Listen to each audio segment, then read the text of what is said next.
يو جماعة الخير، كيفكم؟ شو الأخبار؟ اليوم آخر يوم إلي بمصر.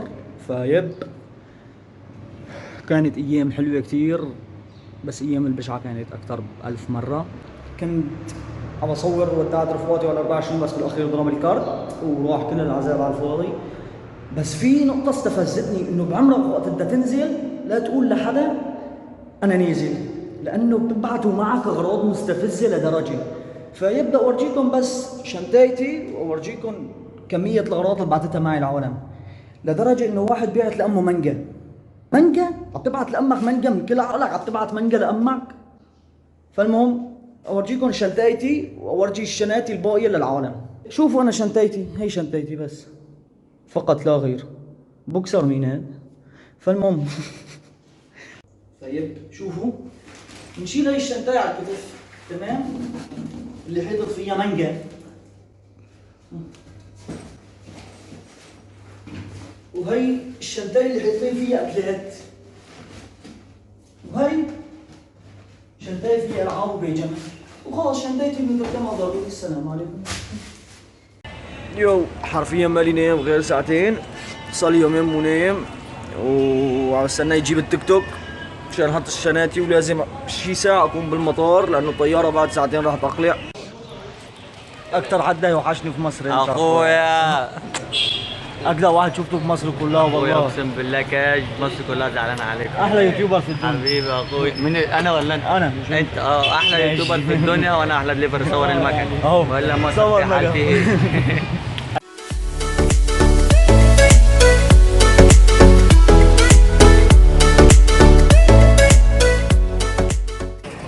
نسيان المصاري بالبيت، والجواز خالص، والطلعة معسرة من أولها، فما بعرف إيش دا.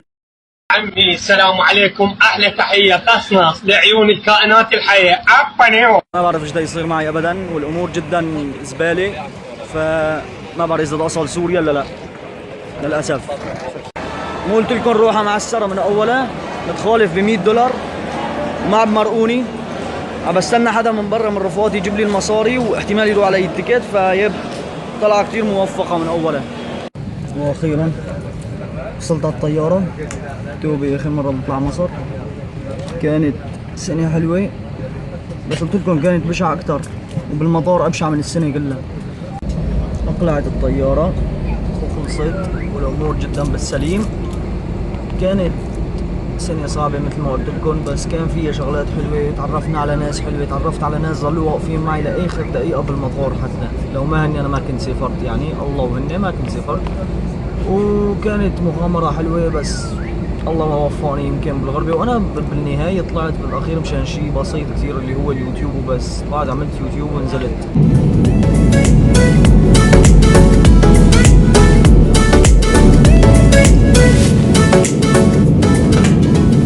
يو مطار الشام، وصلنا خير وسلامة.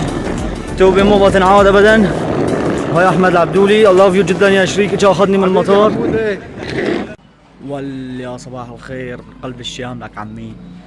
ف وصلت امبارح بالليل، ما احسنت اصور، حطيت راسي ونمت، فما بعرف يمكن ضلان يوم تاني هلا بعده نازل على حلب.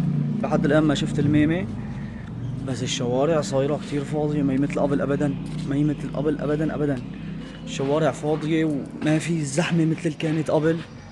الاسعار انا استغربت، سندويشة الفلافل انا وقت طلعت من هون، زي هاي عدوا السيارة، سندويشة الفلافل لما طلعت انا من هون كانت ب500، هلا اشتريت وحدة 3 و500، فاعطيته 3، قلت له يلا رايح اجيب له 500، قال لي لا عادي ما في مشكلة، يعني انه ما ضل لها قيمة ابدا بتحسها، مع اني صار لي سنة ما صار لي زمان. فما بعرف اليوم يمكن انزل على الشام، على البلد يعني، لانه انا مالي بالبلد هلا لسه.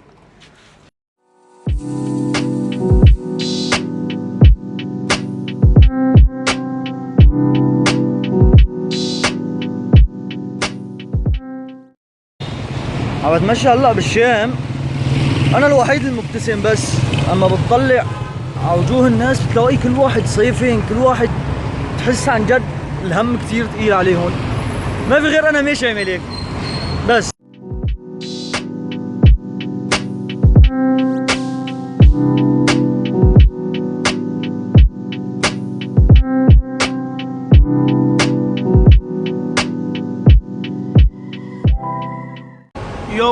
قلب استراحة حمص. حرفيا صار لي 3 ساعات على الطريق نازل من الشام لحلب، متحمس خير الله انه بس اوصل على حلب واشوف امي والعيلة الكريمة كلها بشكل عام. بس بمصر، من مصر لمطار دمشق اكل معي الوقت 1.5 ساعة ومن دمشق لحلب بياكل طريق 5 ساعات.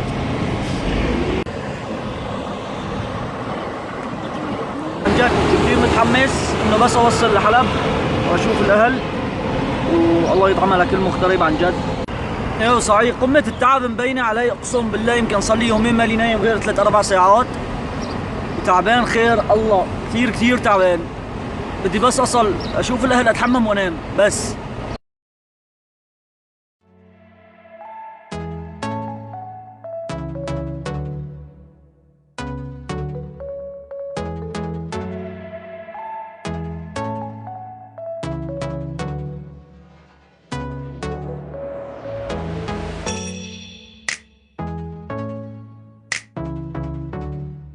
يو جماعة الخير، اليوم الثاني بحلب. امبارحة ما حسنت اصور كثير، او ما صورت بالاحرى لانه كنت مشلوش بين اهلي وناسي، والله العظيم وقت ترجع كثير هيك تنبسط انه بترجع بتشوف امك وبتشوف العالم وبتشوف الناس اللي بتحبك عن جد مو كذب. وكثير مبسوط حاليا والامور جدا طيبة عن جد. الله يرجع كل مغترب لهون، لانه عن جد الواحد دون اهله وناسه وعالمه وهذا عن جد ولا شيء. فيب اليوم يمكن راح يخلص السكتش الفلوج، ما بعرف، بدي اصور شوي وخلص. رفاقي لحد الان ما شفتهم كلهم، شفت بس اهلي وناسي وقرايبيني وهالعالم هي بس.